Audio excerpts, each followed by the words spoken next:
Protect your DNA. BioPQQ can promote formation of new mitochondria. Infowarsstore.com.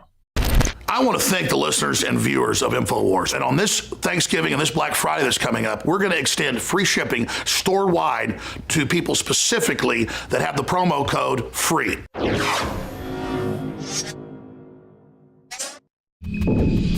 Well, folks, I'm sure by now you have heard about the Kanye West story about how he's now been hospitalized. He said he likes Trump. Obviously, he's married to the Kardashians. There's a whole legacy of Kanye West here that I'll get into a little bit and then obviously talk about the latest. But here in the Mirror, headline, booze, drugs, escorts, and now a breakdown, the frightening curse of the Kardashian men. Well, is this a Kardashian curse or an Illuminati curse? Perhaps it could go either way. Now, here's the whole thing with Kanye West for me. Personally, I grew up listening to some of his hip hop music, some of his earlier albums I did enjoy. Everything he put out after 808 and Heartbreak kind of just lost me. I didn't really enjoy his music anymore. Then he started to, he was always kind of weird and strange and erratic, but then he kind of went like, it looked like full crazy. Some of the stuff he would wear, some of the stuff he would say, some of the stuff he would do. He became a butt of a lot of jokes. For example, the gay fish joke, if you've seen South Park. And then more recently, he became more politicized, obviously. And of course, he's tied in with the Kardashians, Jay-Z, Beyonce, very Illuminati, if you will, people who follow that type of stuff. But so he's in all of this deep. He's gone crazy, whatever. People like me who liked him growing up now can't stand him. I can't stand how politicized he's gotten. I can't stand how he's become a pawn of the Illuminati. I can't stand how him and Beyonce and Jay-Z and Kim Kardashian all, flaunt around, fopping around all the time like there's some kind of a big deal. But so then he comes out and he says he's going to give Donald Trump a chance. Unlike all the other celebrities that came out and said, well, if Donald Trump wins, we're just going to leave the country. Kanye West said, well, you know what? Yeah, there's some of those celebrities right there that haven't left yet. I wonder if they will leave. I doubt it. They're total frauds. But Kanye West takes the opposite approach and says, you know what? I would have voted for Donald Trump. I think that I'll give him a chance. Then he also apparently says something about people need to check into Pizzagate on Twitter, says something about Jay-Z and Beyonce sending hitmen after him. All this weird stuff. Of course, he talks about the Illuminati. And then all of a sudden, he's in a hospital. He's in a padded room. He's crazy. He's unstable. He needs to be taken in. His tour needs to be canceled. All of this garbage after he comes out in support of Trump. So somehow all of the crazy, erratic behavior that Kanye West has been exhibiting over the past 5 to 10 years was perfectly fine. But then all of a sudden, when he becomes a Trump supporter, now he needs to be taken in and hospitalized. Now, we're getting all sorts of different reasons for why he was hospitalized. You can just decide for yourself, and it might not even matter. But here's the thing. Now, this is the other angle that I would take here. In this story, it says, Piers Morgan actually suggested, for maybe one of the few times I'll ever agree with that guy, says that Kanye West had been sucked into the vortex of Kardashian reality television. Here's the deal, folks. The Kardashians are they're the Kardashians. They're trash. That's all it is. They're just media garbage. And the sad thing is that young women actually look up to these people. And look, these women go around flaunting their bodies and whatever, that's your right to do. But do you really want your daughters looking up to them? Are any of these women well educated? I've never heard them say anything smart. They just seem to run around buying things, in their fancy clothes and their fancy cars, marrying whatever man they want to at that given time. And again, this is what young females are looking up to. The most narcissistic, selfish people on television. And they're not even physically real. Beyond the fact that they're totally fake, crying on TV, all that, these marriages, it's all fake. It's all for TV. It's all for money. They're actually physically fake too. Even their bodies and their faces and their nose and their eyes and their eyelashes and their butts, it's all fake. So their entire entity is fake, and then women look up to them. And this is what has corrupted America, folks. When the youth looks up to total frauds, total phonies, total selfish. I think you can decide what I wanted to call these people. This is what you're going to get. But then you go back to the curse. Is this the curse of the Illuminati? Is Kanye West going back and bucking the Illuminati? Or is this the curse of the Kardashian women? Think about it.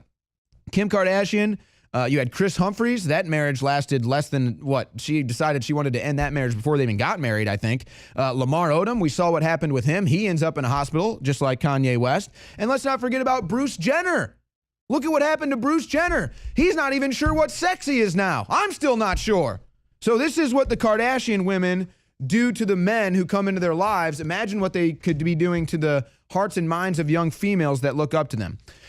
Now, moving on, a lot of people are talking about how coming up this Thanksgiving, they were either uninvited to their Thanksgiving or they're worried about going to their family Thanksgiving because of their political views. And these stories are now surfacing all over the internet. Here's one out of The Guardian. Family Feud, Election Edition, Americans brace for Thanksgiving discord.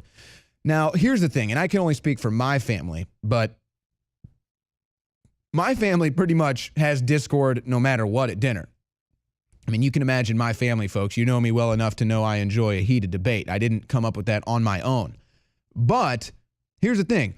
Even if I end up in an intense debate with my family at dinner or after dinner or late night after a couple of friendly beverages, we still get along. We still love each other. They're not going to stop me from coming to their dinner. This is why we love each other. We're okay to have intense debates. We know that at the end of the day, family is the most important thing. And it could go beyond blood. It doesn't have to be blood family. I think you understand what I'm saying. But here's the thing.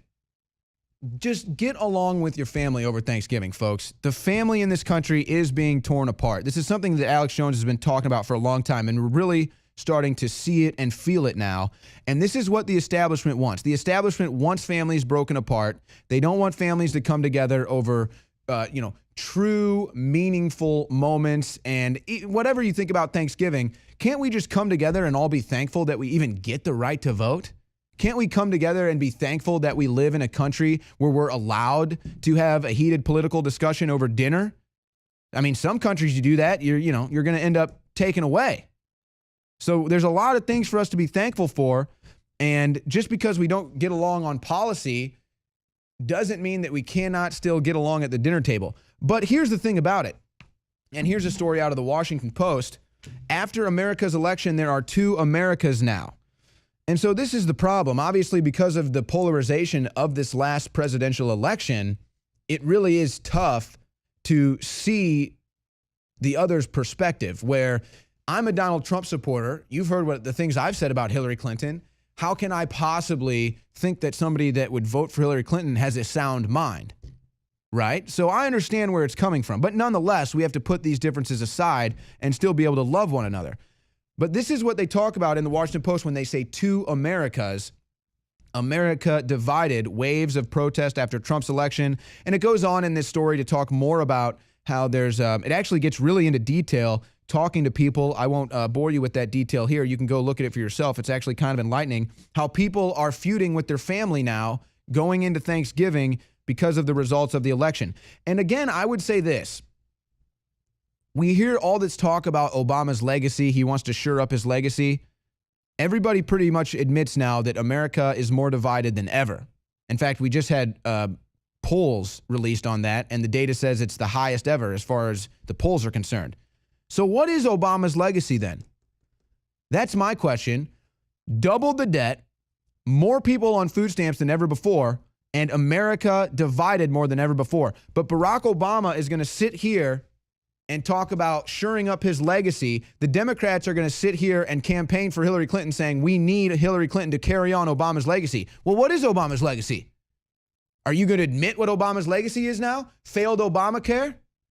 Doubling the debt? Divided America? Because that's what his true legacy is. How about killed police officers? Family of slain San Antonio Police Department officer says Trump called to offer condolences. Nothing from Obama. And you'll notice this other thing too, folks. Do you want to talk about hypocrisy? School shooting, any shooting, a cop shoots a civilian. Any of these circumstances, what do we see? Obama, gun legislation. Democrats, gun legislation. Media, guns are bad. Officers get gunned down in the streets. None of that rhetoric. None of that rhetoric doesn't exist. Now, the guy who killed the cop says that he was doing this because he was angry at the court system and not the police, but I would still suggest that it was the media brainwashing that made him target the police. Thanks for everybody that tuned in tonight. I'm Owen Schroyer. Nightly News will be back tomorrow, 7 o'clock p.m. Central.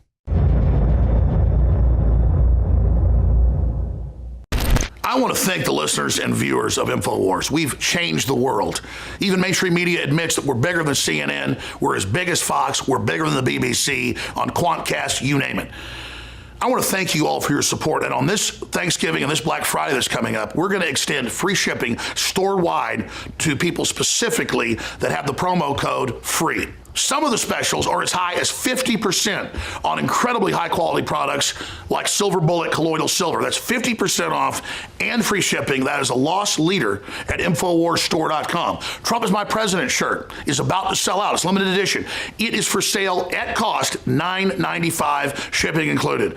All you have to do is put in promo code FREE at checkout to get free shipping on top of discounts up to 50% off store-wide at InfoWarsStore.com. You can also call toll-free 888-253-3139. But for myself, the Infowars family, and everybody else in this fight, I want to salute and thank all of you for your support. Whatever you do, keep spreading the articles, the videos to everybody you know. It is absolutely devastating the globalists because we're on the march and the frickin' empire is on the run.